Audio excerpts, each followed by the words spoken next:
So hey guys, welcome back to the channel. তো আজ ভিডিওটা হতে চলেছে একটা ছোট্ট জিনিস নিয়ে। সেটা হচ্ছে কয়েক মাস আগে আমি একটা ব্যাঙের ট্যাডপোলে পেয়েছি। ট্যাডপোল প্রায় পেয়ে থাকি, খাওয়ানোর মাছের সাথে আসে, বিকজ নদীর বা পুকুরের মাছ আর বড় কোয়ান্টিটিতে আসে তো চলে আসে। পেয়েছিলাম, ওটাকে এমনি রেখে দিই, বিকজ আজ অব্দি আমি 4-5 বার ট্রাই করেছি, বেরোচ্ছেনি, বাঁচেনি, বেঁচেনি, বাঁচেনি, মারা গেছে। তো এটাকেও রেখেছে, ভেবেছিলাম হয়তো তাই হবে, কিন্তু কোইন্সিডেন্ট ভাগ্য ভালো ছিল যে পা অলরেডি হালকা বেরিয়েছিল। তো তাই জন্য হয়তো সার্ভাইভ করে গেছে। খুব ভালো লাগবে যে হ্যাঁ, কিছু তো সার্ভাইভ করেছে প্রথমবার। তো এটা মোস্টলি গ্রিন পার্ডেল ফ্রগ, কুচকে একদম, ফ্লোটিং ফ্রগও বলে। তাকে একটু রেখেছি। আর তাছাড়া কিছু চেঞ্জেস আবার করতে হয়েছে, বিকজ আমি অ্যারোয়ানাটাকে আইসোলেট করে দিয়েছি, বিকজ ওর চোখের এই ওপরটায় একটু সাদা সাদা হয়েছে, বাট এখনও ঠিক আছে। তো চলো ভিডিওটা শুরু করা যাক।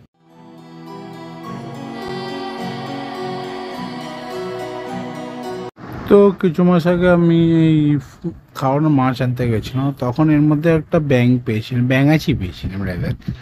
ব্যাঙাচি মানে একটা ব্যাং, ট্যাডপোল আর ফ্রগের মাঝামাঝি, না ব্যাঙাচি মানে জানি না, তোমরা জানি। তো ওকে তারপর আমি একটা ছোট্ট কন্টেনারে রাখা শুরু করি, যাতে ও বড় হয়, যদি বেঁচে থাকে, বিকজ এর আগে আমি অনেক রেখেছি, একটাও বেঁচে থাকেনি। তো ওরাও বেঁচে ছিল, ও বড় হয়েছে। তো সব বলবো তোমাদের এই ভিডিওতে। আর আমি একটু ছোট্ট চেঞ্জেস করেছি।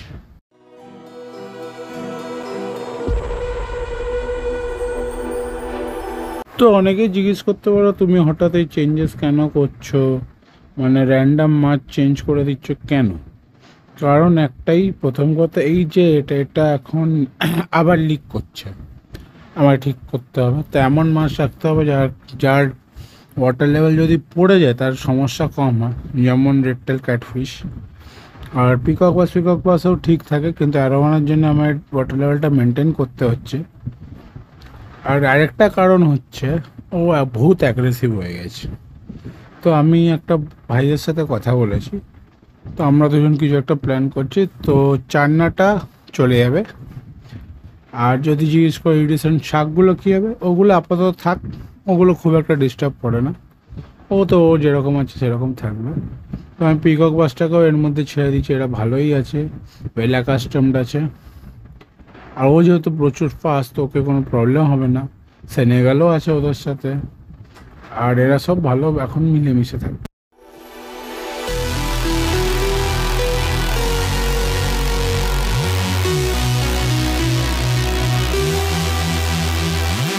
তো অ্যারোবানার চোখের ওপরে দেখো, লক্ষ্য করে দেখলে একটু, মানে যখন ও নর্মাল জায়গায় আসছে, একটুখানি ওর চোখের ওপরে একটা সাদা মতন আছে। তো আমি ওকে একটু ওষুধ দিচ্ছি। তাছাড়া ও জলটা যতটা পাচ্ছি ক্লিন রাখছি। তো ভালো করে আমি স্পঞ্জ ফিল্টারগুলো পরিষ্কার করেছি, মানে একদম নতুন জল দিয়ে, যাতে কোনো পুরনো নোংরা থাকেই না।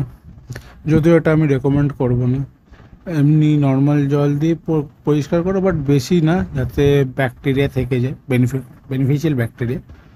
বাট যেহেতু অ্যারোবানা একটু ডেলিকেট, তাই জন্য আমি পুরোপুরি পরিষ্কার করেছি।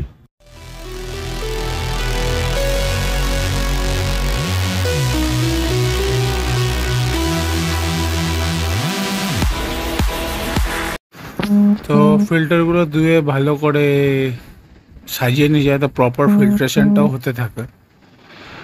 আর তাছাড়া এর মধ্যে একটা মানি প্ল্যান্টও আছে, যেটা ফিল্ট্রেশনে হেল্প করে। দেখে মনে হয় না, বাট হ্যাঁ, হেল্প করে। স্টোন, তারপর ছোটো ছোটো ফিল্টার, এটার মধ্যে কার্বন সবই আছে, যাতে জলটা যতটা পারি ক্লিন রাখি।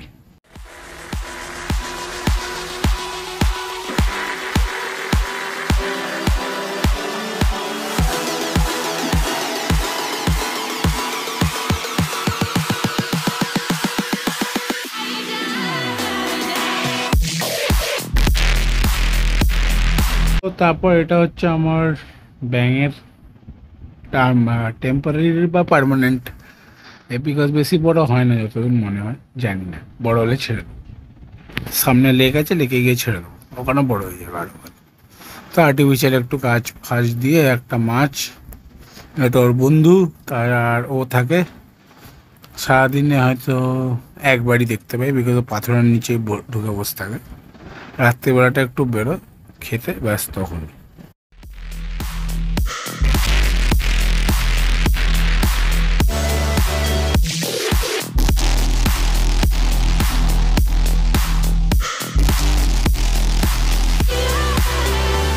ফিশ ফ্রেন্ড, এটা মোস্ট প্রবলি একটা কই মাছের বাচ্চা, বড় হয়নি, ছোটই আছে এখনো, ঠিকই আছে, দুজনে ভালো বন্ধু। এখানে দেখতে পারো বসে আছে। কেউ যদি সঠিক নামটা যেন কমেন্ট করো।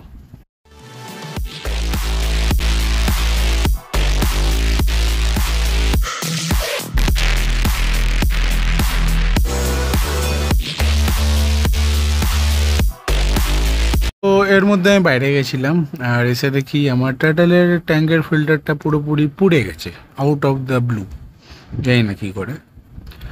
তো এই অনলাইনে ফিল্টার কেনার থেকে ভালো গালিবসের যাও বা কোনো দোকান থেকে যাও, মোটার কিনে আনো, নিজের মতন ফিল্টার বানিয়ে আনো, অনেক বেটার, অনেক দিন থাকবে। এগুলোর উপরে ভরসা করাই বেকার।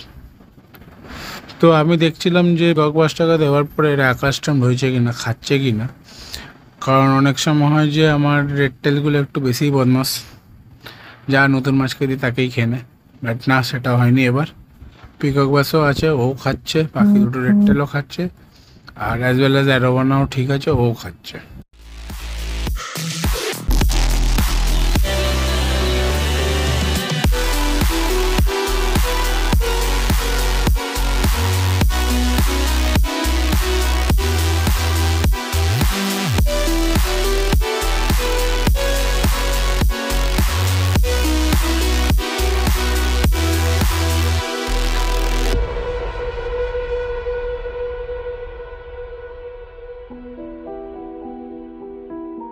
তো দেখতে অ্যারোবানা ঠিক আছে, ও ভালো করে খাওয়া দাওয়া করছে, তো ওটা একটা রেহাই।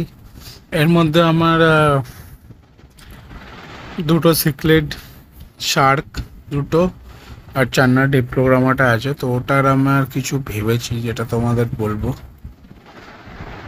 ওকে সরাতেই হবে, বলেছি, সরি যাদের, ওকে সরাতে হবে, বিকজ ও খুব অ্যাগ্রেসিভ হয়ে যাচ্ছে, ভাবিনি এত অ্যাগ্রেসিভ হবে, নাহলে সত্যি কথা আমি আনতাম না।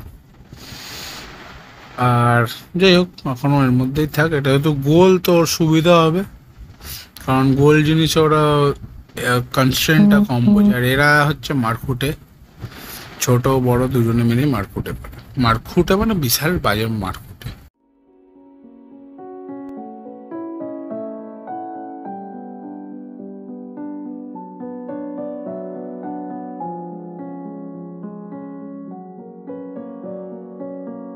তো আগের অ্যালিগেটর গার্ড ছিল, এটা মোস্টলি ফ্লোরিডা গাড়ি, বিকজ একটু ভিতর ডিপ, এ ঠিক করে খেতে চায় না, তো এর একটু টাইম লাগে খেতে।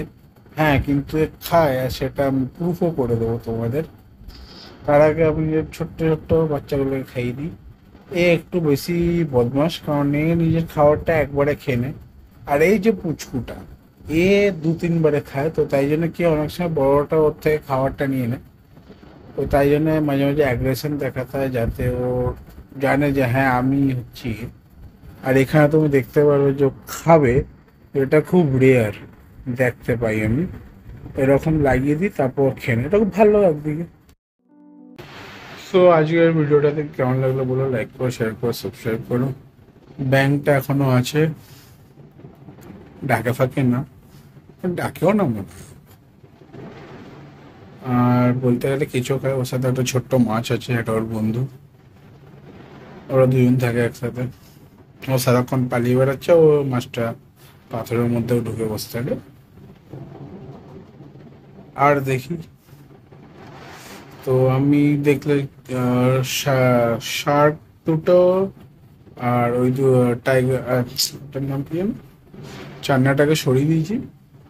ওদের জায়গায় আমি এখন পিকক বাসটাকে ছেড়েছি, এবার অ্যারোয়ানাটাকে ছাড়বো। আর আমি ট্রাই করবো যে অ্যালিগেটর গাড়ি আর ফ্লোরিডা গাড়ি, মোস্টলি ফ্লোরিডা গাড়ি এটা, ওকে ওই জায়গার যেখানে অ্যারোগানা আছে ওখানে ছাড়ার, কিন্তু ও যতক্ষণ না হাত থেকে খাচ্ছে ততক্ষণ ছাড়া যাবে না। বিকজ এখানে তোমরা দেখলে একটা সাইডে লাগিয়ে দিচ্ছে, ও গিয়ে খেয়ে নেয়। তো এখানে ওই সিস্টেম করা যাবে না। দেখা যাক, ওটারও কোনো উপায় করতে হবে। তো ততদিন ও বালতিতেই থাক, ওরই বেটারমেন্ট। তো চলো, ভিডিওটা কেমন লাগলো বলো, লাইক করো, শেয়ার করো, সাবস্ক্রাইব করো। আর 500 করে দিও এই বছরের শেষের মধ্যে। তো টাটা।